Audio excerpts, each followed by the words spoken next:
93, seu bando de paruara.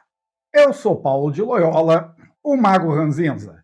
E hoje a gente vai falar de um textinho pequeno, direto, sem senso, sem véu, sem nenhuma maluquice cerimonial. Um texto que muita gente no meio telêmico trata como aquele parente chato que só aparece em enterro. Todo mundo sabe que existe, mas ninguém dá muita pelota. Tô falando do Liber Libre Subfigura 30, o livro da balança. E olha, eu entendo não darem muita bola. Comparado com o Liber Legis, com a pompa da missa gnóstica, com o próprio Liber Astarte, que a gente já destrinchou aqui, o Liber Libre parece um manual de recursos humanos.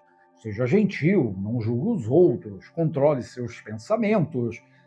Parece cartilha de estola dominical.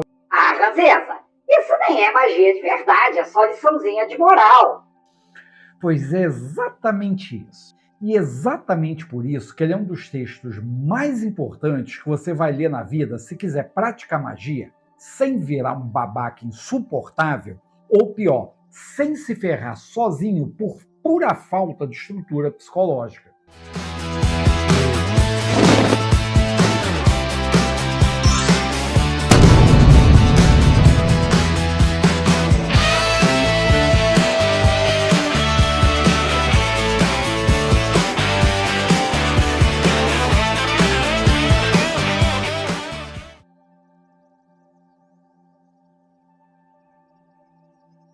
Hoje a gente vai por partes. De onde vem esse texto, o que ele é dentro do sistema telêmico e o que cada trecho dele realmente diz. E o mais importante, como aplicar isso na tua vida sem se transformar num guru de autoajuda com capa preta.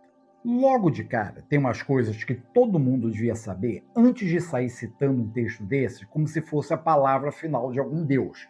Quem escreveu essa bodega? Quando escreveu? E por que escreveu? Hoje no Globo Repórter. O Liber Libre não caiu do céu.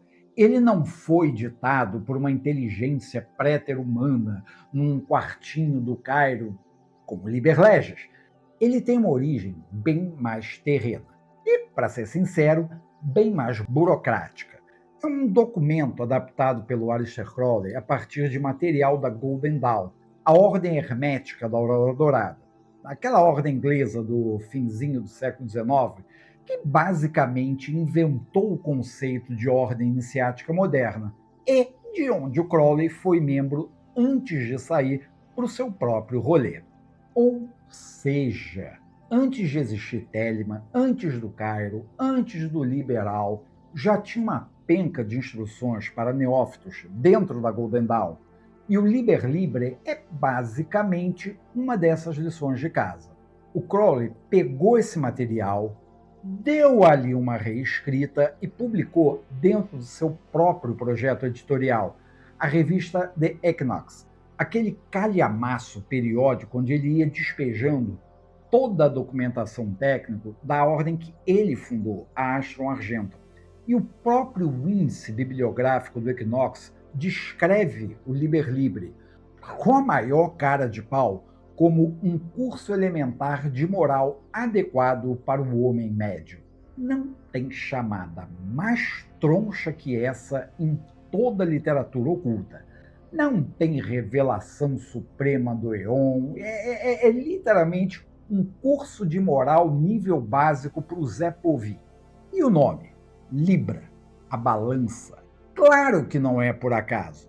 Dentro da Cabala, o número 30 corresponde à letra hebraica Lamed, que, na Cabala e no Tarô, está associado exatamente à carta do ajustamento. E essa carta, adivinha só, é o signo de Libra. Então, o próprio número do texto, o tal do subfigura 30, já é uma assinatura simbólica. 30 é Lamed. Lamed é a justiça ou ajustamento. E isso é a balança. Título não é enfeite, é gematria funcionando como título. Mandou bem, seu Aleister? E dentro do sistema de classificação da Astrum Argentum, os textos são organizados por classes, que indicam o grau de autoridade que eles carregam. Classe A é material recebido sem intervenção humana, tipo o próprio Liber Leges. Classe D são rituais. E o Liber Libre entra como publicação de classe B, de bola, material de estudo, de ensino, de treino. Ou seja, ele nunca teve pretensão de ser revelação divina inquestionável. Ele é didático por definição. É treino de moral para quem está entrando na casa antes de poder abrir a geladeira. Ah, mas então é só um texto de segunda categoria. Dá para ignorar, né? Não, Joãozinho. Para de bobagem. Não mistura hierarquia de autoridade com hierarquia de importância. Um manual de segurança no trabalho não é nenhuma revelação divina também. E mesmo assim, é bom você usar para não colocar o dedo na tomada. Porque o Liber Libre é exatamente isso. Uma instrução prática de segurança para quem vai começar a lidar com forças que, sem uma base ética e psicológica sólida, vão ficar te olhando ali como se você fosse uma coxinha pronta para ser devorada. Agora, deixa eu te situar dentro do currículo, porque isso já ajuda a entender o peso real do texto. Dentro da Aston Argento, a estrutura de estudos de neófito não começa com invocação de anjo nem com um monte de ritual esquisito. Começa com autoconhecimento e disciplina básica. Manter um diário mágico, aprender postura e respiração, entender a própria cachola antes de sair mexendo na cachola do universo. O Liber Libre entra bem nessa fase inicial, lado a lado com textos como o Liber E, que trata de registro de experiências e prática física, o famoso diário mágico, e o Liber Hash, que é uma rotininha de adoração solar 4 vezes ao dia. Ou seja, o pacote de entrada na ordem não é aprenda a fazer mágica, é aprenda a não ser um desastre com pernas antes de tocar em qualquer coisa. Quem pula essa etapa, pula justamente a parte que existe para te proteger de você mesmo. E não é por acaso que esse texto veio lá das instruções da Golden Dawn. A Golden Dawn, se você está caindo aqui de paraquedas, era obcecada por estrutura, por grau, por hierarquia de aprendizado. Você não virava adepto simplesmente decorando invocações. Tinha um caminho longo de estudo teórico e estudo moral antes. Quando Crowley rompe com a Golden Dawn e funda a Aston Argento, ele carregou junto boa parte dessa arquitetura pedagógica, só que ele reembalou isso dentro da cosmovisão telêmica, que viria a se consolidar de vez como Liber Leges. O Liber Libra é, nesse sentido, uma ponte. Ele nasce num vocabulário pré-telêmico, mas é adotado e ressignificado, isso é importante, dentro do sistema novo, sem precisar mudar quase nada do conteúdo dele. Isso é uma prova de que ética básica não tem prazo de validade quando o próprio sistema cosmológico muda em volta dela. Beleza, então, contexto está dado. Agora vamos ao miolo. E aí, ô Paruara, tá gostando aqui no canal? Mas que beleza, né? Então dá uma forcinha pro Ranzinza, pomba. Mas como é que eu posso ajudar? Calma, eu explico. Primeiro, deixa aí o teu like e compartilha o vídeo, porque aí o YouTube vai entender que o canal vale a pena e divulga pra mais gente. Você também pode deixar um comentário, faz uma pergunta, me corrige quando eu falar besteira, só não vale a xingar, ok? Aliás, aproveita para se inscrever e ativar o raio do sininho, aí você não perde nenhum vídeo novo. Mas o melhor, vem ser membro do clube do canal. Pela merreca de R$ 11,90 por mês, você vira um Paruara oficial e ganha selinho de fidelidade, seu nome aparece no canal e nos vídeos, tem prioridade nos comentários, tem acesso à videoteca Ranzinza, tem uma penca de vídeos exclusivos para membros. Ou por R$ 27,90 pode ser um Paruara Plus, com tudo aquilo e mais. Acesso ao grupo VIP no WhatsApp, acesso direto às lives e à videoteca Ranzinza Plus. Fora o que, os membros recebem os vídeos aqui por inteiro, sem edição, já na terça-feira. Ah, se der, manda uma merreca aqui pelo Pix, né? Sempre ajuda a pagar os boletos. E se for comprar qualquer bagulho na Amazon, usa aqui o meu link de afiliado que eu ganho lá uns trocados. Valeu então, gente! E volta pro vídeo.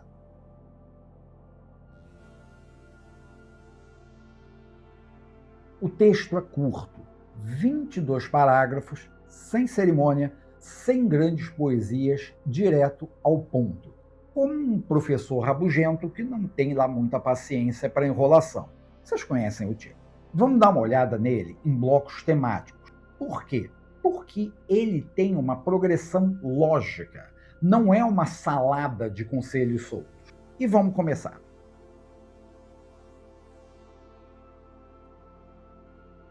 O texto abre chamando quem lê de aspirante, ou seja, aquele quem aspira, que busca alguma coisa. E a primeira coisa que fala é: equilíbrio é a base do trabalho.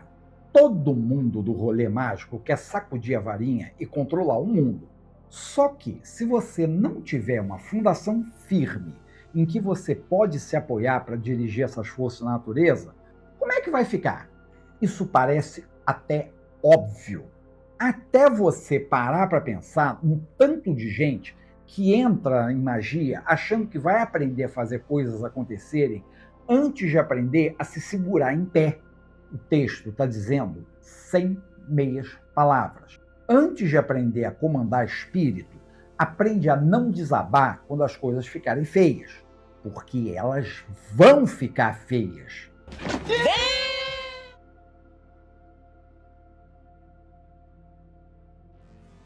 E o próximo trecho reforça isso com uma leitura quase existencial.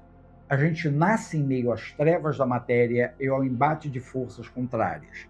Então, o primeiro esforço tem que ser buscar a luz através da reconciliação dessas forças. Repara na palavra, reconciliação, não é eliminação. O texto não está te pedindo para você matar teu lado sombrio, nem fingir que só existe luz. Isso é maluquice. Ele está te pedindo equilíbrio dinâmico entre polos, que é a mesma lógica que a gente já viu quando falou da árvore da vida e dos pares de opostos das Sefirot. Aqui, ó, nesse vídeo aqui, dá uma olhada. Nada nesse sistema funciona em extremos. Tudo funciona na tensão bem resolvida entre extremos. Pensa assim, você já viu bicicleta parada em pé sozinha, sem apoio? Não fica. Ou ela cai para um lado, ou ela cai para o outro. A única forma dela ficar em pé sem apoio é em movimento, com o ciclista ali acertando o equilíbrio o tempo todo, de um jeito que de fora parece estabilidade, mas de dentro é correção o tempo inteiro. Equilíbrio telêmico é isso. Não é sentar numa poltrona confortável no meio do caminho e nunca mais se mexer. É pedalar, corrigindo o equilíbrio o tempo inteiro. Livro da balança, sacou? Quem acha que estar equilibrado significa nunca sentir puxão de nenhum extremo, nunca vai sequer subir na tal bicicleta. E o texto já avisa de cara que essa jornada não vai ser tranquila.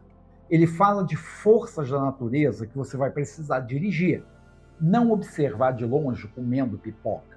Dirigir forças pressupõe ter um volante, e volante sem direção definida é só um acidente esperando acontecer.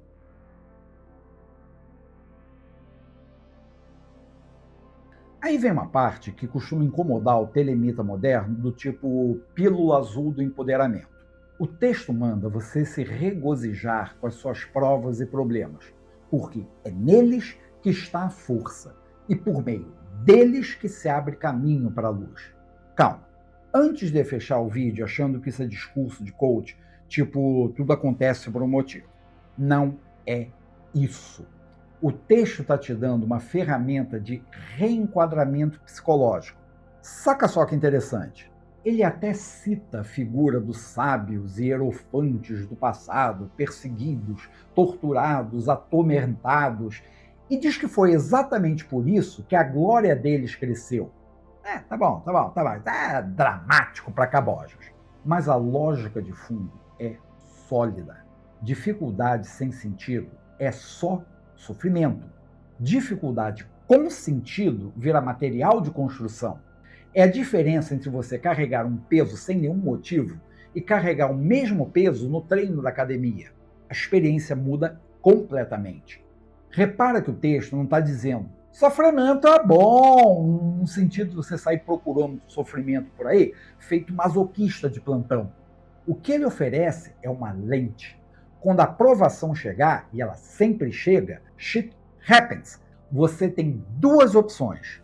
Entender como um sofrimento sem sentido que te deixa na merda, ou ler como uma dor necessária para afiar alguma coisa em você, que te deixa em pé, puto da vida, mas em pé. O texto está apostando na segunda opção, não porque a primeira seja errada de uma forma objetiva ou qualquer besteira do tipo, mas porque só a segunda te deixa capaz de continuar o trabalho, em vez de ficar sentado chorando pela vida. E vai mais além. Ele lembra que a vida é curta, um dia na eternidade, uma gota no oceano do tempo, e pergunta como você limparia a sujeira da terra sem passar por essas muitas provas. Ou seja, jornada espiritual não é sobre evitar atrito, como tanta gente faz parecer. É sobre processar atrito de um jeito que produza alguma transformação real, em vez de só apurrinhação. Trauma sem processamento é só trauma. Trauma processado com a ferramenta certa vira sabedoria de verdade. A diferença inteira está no processamento, não na coisa em si.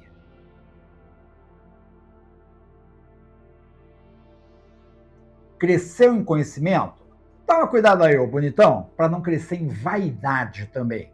E solta uma frase que devia estar tatuada na testa de metade dessa internet esquizotérica que tem por aí. Quem sabe pouco, pensa que sabe muito. Quem sabe muito, aprendeu sua própria ignorância. Isso, seu bando de paruara, tem até nome. Chama efeito Dunning-Kruger. Entender isso é o antídoto direto contra o cara que faz curso de tarô de fim de semana e já se acha iniciado de milésimo grau. A diferença entre o estudante de verdade e que a cada porta que abre descobre mais 10 portas fechadas e o iniciado de Instagram que abriu uma porta e está postando de guru na bio é essa. O texto também dispara, tem mais esperança num tolo do que num homem que se considera sábio. E na sequência vem um complemento óbvio. Não se apresse em condenar o erro alheio. Como é que você vai saber se no lugar daquela pessoa você teria resistido às mesmas tentações?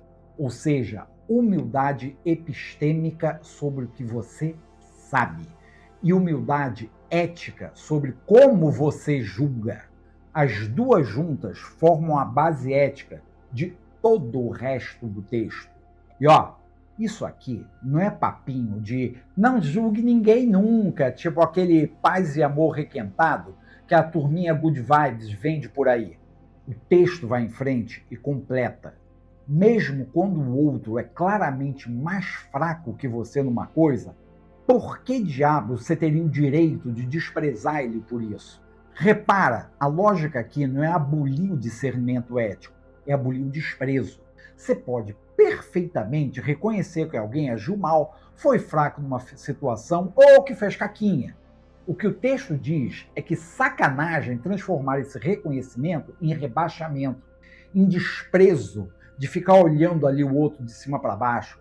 Porque quem faz isso já esqueceu do parágrafo anterior. Ele mesmo não sabe tanto, não pode tanto, não é tanto quanto pensa que sabe, que pode, que é. Contemplem o mago com seus poderes. E continua. O texto avisa que é bajulando a tua própria fraqueza que os mais fracos vão ganhar poder sobre você. Ou seja, ele está te blindando contra a manipulação emocional antes de qualquer trabalho ritual sério. Gente tóxica, entidades espirituais mal intencionadas ou até mesmo a tua própria vaidade interna. Todo mundo adora um mané que se acha superior, só que tem ali um ego frágil, escondido debaixo daquela capa de superioridade. É a combinação perfeita para ser manipulado. Arrogância por fora, insegurança por dentro. O resolve disso é uma modéstia genuína por fora, firmeza genuína por dentro. Bem o oposto desse combo desastroso de quem se acha por cima da carne seca. Agora, entende o seguinte: ser modesto, ser humilde aqui, tem nada a ver com alimentar o próprio ego dizendo o quanto é modesto ou humilde. Não é se rebaixar. Isso seria só trocar 6 por meia dúzia. Modéstia e humildade em Telemann tem a ver com reconhecer que você tem limites, mas que dentro dos seus limites você mete bronca.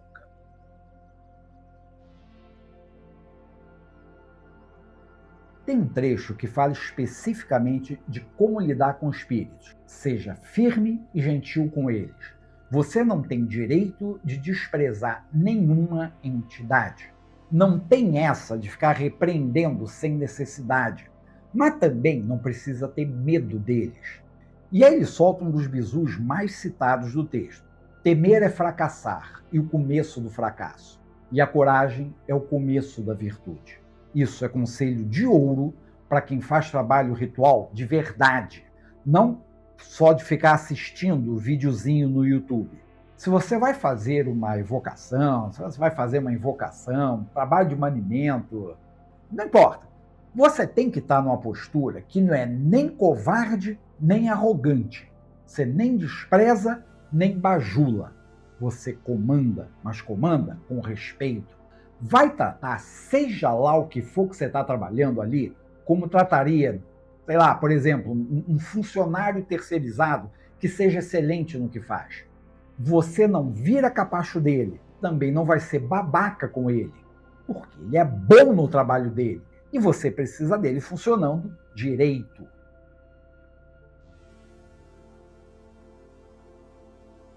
Depois, o texto lembra: adore e não negligencie o teu corpo físico, porque ele é a sua conexão temporária com o mundo material.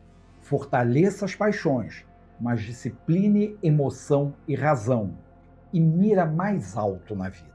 Nada dessa espiritualidade chinfrim que trata o corpo como um lixo descartável, tipo aquele misticismo de o corpo é a prisão da alma.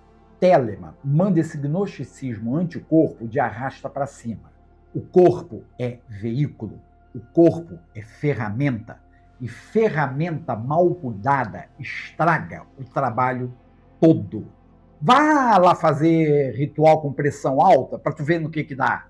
Vai fazer asana com a musculatura toda frouxa para ver se você consegue.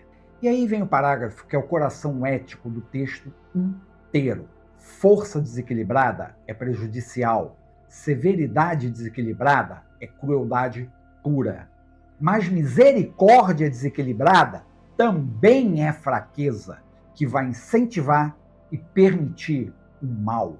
E ainda por cima, arremata assim: haja apaixonadamente, pensa racionalmente, sê você mesmo. Para quem estudou um pouquinho que seja de Cabala, isso é a tríade Geburah, Resed, Tiferet, resumida numa só frase. Severidade sem misericórdia é tirania. Misericórdia sem severidade é permissividade, que esbagaça tudo por dentro. O ponto de equilíbrio entre os dois, qual é? Tiferet, que é onde mora a beleza funcional do sistema inteiro, agindo com paixão, mas pensando com clareza. E, pomba, eu vivo dizendo isso. Equilíbrio não é meio termo morno. É a tensão viva entre dois extremos legítimos. Pensa num pai ou numa mãe educando um filho.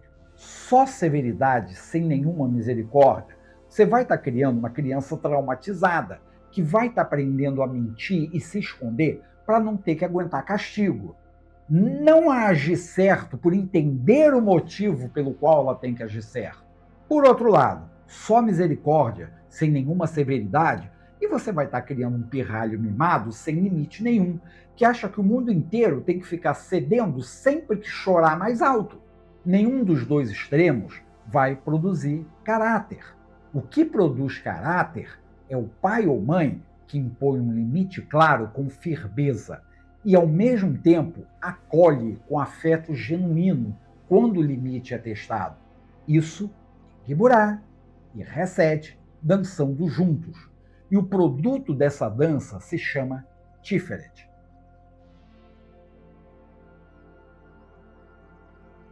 E logo depois vem a frase que faz esse texto ser telêmico raiz, mesmo tendo vindo de um texto escrito antes do próprio liberal. O ritual verdadeiro é tanto palavra quanto ação, é vontade, ali, cravado, sem a menor cerimônia, tal o embrião conceitual da própria doutrina da verdadeira vontade que a gente já falou. Olha aqui no card. A semente do Liber Libre é antes do Legis, mas já carrega a base do que viria a ser o pilar central de Telema depois.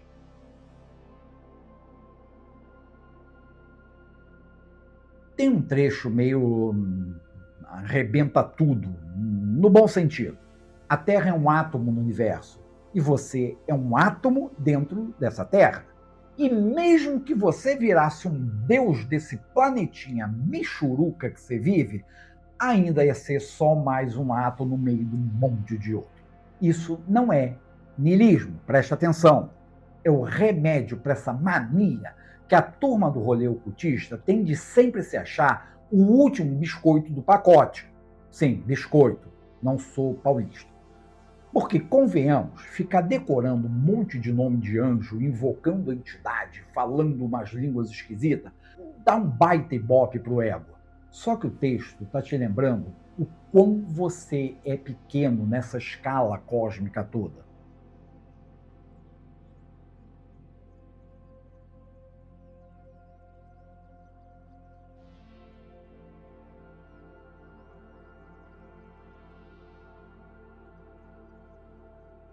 Então, ao invés de ficar aí bufando de raiva e dizendo não, eu sou um rei, ou qualquer outra besteira do tipo, trata isso como libertação, não como derrota. Entenda, você não precisa carregar o peso de ser o centro do universo o tempo inteiro. Sério, quando você deixar de carregar o peso do teu próprio ego nas costas, vai me agradecer aos montes. Saque. Logo na sequência, ele complementa. Mantenha o máximo respeito próprio mesmo assim, e não peque contra si mesmo, sendo pecado imperdoável rejeitar conscientemente a verdade, só porque ela incomoda os teus preconceitos. Isso aqui, gente, é definição de integridade intelectual. Antes mesmo de virar moda dizer pensamento crítico ou viés de confirmação em posts de filosofia, o maior pecado do sistema não é errar, é saber que está errado e continuar errando porque é um cabeça dura que só pensa na própria conveniência.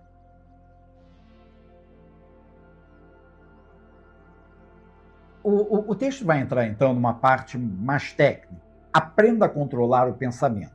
Admita só ideias que estejam em harmonia com o fim desejado. Pensamento fixo é meio para um fim.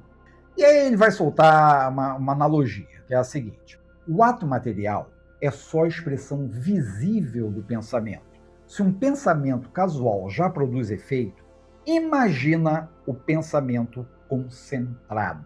Isso, gente, é a base de qualquer magia prática séria, seja evocação, seja meditação, uma reza ou simplesmente foco de vontade no objetivo qualquer. Antes de qualquer roupa engraçada, de qualquer pentagrama, qualquer palavra de poder, existe controle mental. To me, my X-Men. O teu próprio controle mental. Sem isso, você não está fazendo magia. Está fazendo teatro com incenso para se sentir diferentão. E o texto fecha essa parte com a famosa analogia dos elementais. Seja alerta como os sílfios do ar, mas sem frivolidade. Enérgico como as salamandras do fogo, mas sem irritabilidade. Flexível como as ondinas da água, mas sem inconstância. Laborioso como os gnomos da terra, mas sem avareza. E o aviso final aqui é direto. Se você usar os gnomos para satisfazer a tua ganância, você deixa de ser o chefe aí e vira o gado deles. O mesmo vale, óbvio, para qualquer elemento que você deixe puxar para o vício correspondente. Ar demais, dispersão. Fogo demais, vira raiva. Água demais, vira instabilidade emocional. Terra demais, vira uma avareza travada. De novo, o equilíbrio. Sempre o equilíbrio.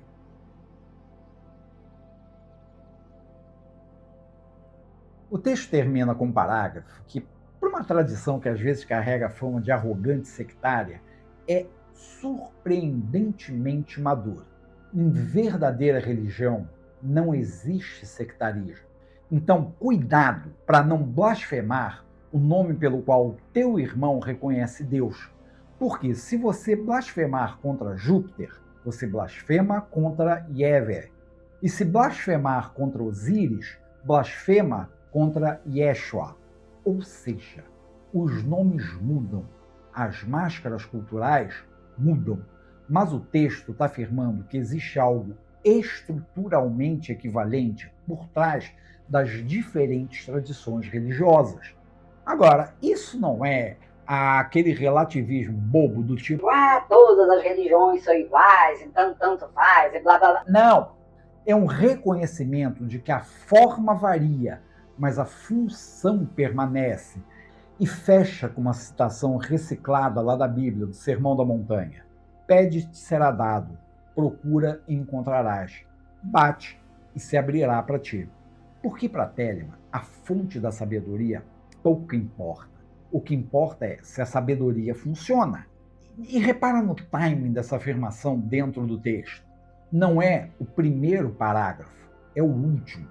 O texto passou 21 parágrafos te ensinando disciplina individual, controle de pensamento, firmeza diante dos espíritos, cuidado com o corpo e só no finalzinho, depois de te preparar internamente, ele te vira para o coletivo e diz: e agora, respeita a forma como o outro chama a mesma coisa que você chama de outro jeito. Isso é pura pedagogia, tá? Primeiro ele te arruma por dentro, depois te ensina a conviver por fora. Fosse ao contrário, e o texto ia ser só mais um sermão de tolerância genérica, sem lastro nenhum. Nessa ordem, ele conquistou o direito de te dar liçãozinha de moral, porque já te fez trabalhar todo o resto primeiro.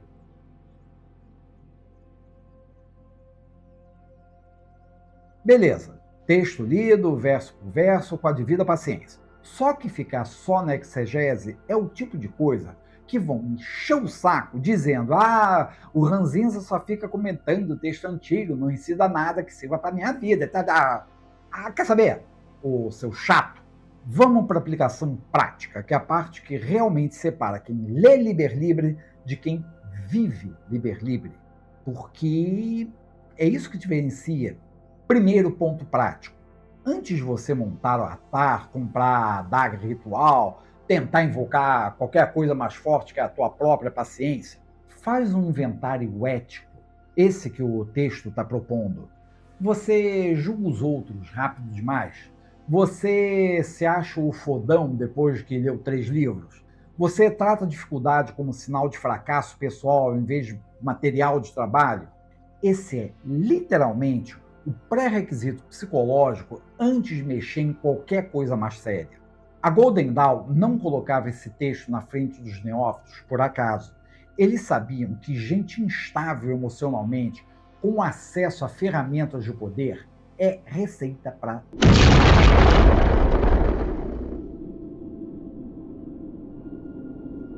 Isso vale tanto quanto naquela época, quanto hoje. Trocando em miúdos, antes de você sair invocando Marte para conseguir aquele emprego, resolve a tua raiva mal administrada. Porque senão você invoca Marte, eles só vão amplificar essa raiva que já estava lá. Segundo ponto prático, use o exercício da tríade severidade, misericórdia, beleza, como ferramenta de decisão do dia a dia. Alguém te ofendeu? Antes de sair reagindo, se pergunta: eu estou sendo severo demais? Tipo, querendo arrebentar a cara da pessoa só por causa de uma bobagem? Ou Eu estou sendo misericordioso demais, engolindo o sapo até aquilo virar ressentimento puro. Onde é que fica o ponto de Tiferet aqui? A resposta é que é firme, mas não é cruel. Isso não é textinho de autoajuda. É literalmente cabala prática aplicada em conflito de WhatsApp. Terceiro, aquele exercício dos elementos não é decoração poética. É diagnóstico de personalidade, da tua personalidade. Então pergunte a si mesmo, com sinceridade, tá? Verdadeira sinceridade, não fica se poupando, não. E nem se julgando. Qual é o elemento que domina o meu temperamento e qual vício correspondente eu preciso vigiar? Se você é do tipo muito aéreo, desligado, sempre com 10 ideias e zero execução, o teu trabalho é combater frivolidade, não abafar o silfo, mas equilibrar esses. Se você é puro fogo, é ambicioso, é produtivo, só que explode com qualquer contrariedade, o teu trabalho é canalizar a salamandra sem deixar ela incendiar a tua vida social inteira. Ninguém vai fazer esse diagnóstico por você e ninguém mais vai te cobrar isso além de você mesmo, porque adivinha só, ninguém tá nem aí para isso. Muito menos eu. Quarto ponto, e esse é sutil, pratique fazer o bem sem precisar de plateia. O texto, é claro, faça o bem por amor ao bem, não para receber gratidão. Numa era de rede social onde tudo que se faz vira postagem, isso é quase revolucionário. Experimenta aí, ajudar alguém e não contar para ninguém. Reparou como isso incomoda o teu ego? Como você precisa ir correndo para o Instagram postar como você foi bonzinho? Esse desconforto é exatamente o ponto que o texto quer te fazer notar. E o quinto, que eu considero mais urgente para praticante de magia de verdade. Para de fingir que você sabe o que você não sabe. Aplica aquela frase sobre o pecado imperdoável na tua vida intelectual inteira. Descobriu que uma crença tua estava errada? Ótimo, corrige e segue em frente. Rejeitar a correção porque ela machuca teu eguinho ou porque desmonta uma narrativa confortável, isso sim é o único pecado que o texto trata como imperdoável. E olha que interessante ele chamar isso de pecado. É uma palavra forte, um texto que em nenhum outro momento usa uma linguagem tão pesada. Ele está te avisando, mentir para si mesmo por conveniência intelectual ou emocional é a única transgressão que realmente te tranca fora do progresso. Sexto ponto, que costuma passar batido. O exercício da coragem diante do invisível não serve só para quem faz evocação de espírito. Serve para qualquer situação da vida onde você sente aquele medo irracional e usa esse medo como desculpa para não agir. O texto aí é bem direto. Medo irracional é o começo do fracasso. A coragem é o começo da virtude. E vamos lembrar uma coisa importante. Sentir coragem, ter coragem, não é não sentir medo, não é não ter medo. É agir apesar do medo. Isso vale para você marcar aquela consulta médica que está adiando há meses, para você ter aquela conversa difícil que está evitando, para você largar aquele empreguinho ou aquele teu namorado tóxico que só existe na sua vida porque você tem medo de dar um salto para frente. A firmeza gentil que o texto pede diante de espíritos é um treino para firmeza gentil diante de qualquer coisa que te assusta sem motivo racional o suficiente. Sétimo ponto prático, e esse é o mais chato de aplicar, só que acaba sendo também o mais eficaz. Pratique reconciliação de opostos em vez de escolhas binárias, especialmente quando a tua cabeça te empurra para uma polarização automática. Exemplo mais simples, discussão política de família no grupo do WhatsApp. Aquele clássico campo minado do brasileiro. Em vez de entrar para o time A contra o time B, pergunte a si mesmo, onde é que está o lamed? Onde é que está o ponto de justiça daquela discussão? que reconhece o que cada lado tem de razoável sem comprar o pacote inteiro de nenhum dos dois lados. Não é aquela neutralidade covarde de quem não quer se comprometer com nada. É a balança de verdade, pesando com honestidade, não fugindo do peso. E oitavo, para a gente fechar aqui essa lista prática, volta para esse texto de tempos em tempos. Não só lê uma vez e esquece na estante. Ética não é curso que você faz uma vez no fim de semana e tira certificado. É um treino contínuo, tipo estudo de idioma ou qualquer coisa que atrofia quando você para de exercitar. Relê esse texto pelo menos umas 2 vezes ao ano, porque toda vez algum parágrafo vai te beliscar de um jeito diferente, dependendo do que você mesmo vai estar passando naquele momento da tua vida. Isso não é o texto mudando, é você mudando, encontrando ângulos novos no mesmo espelho.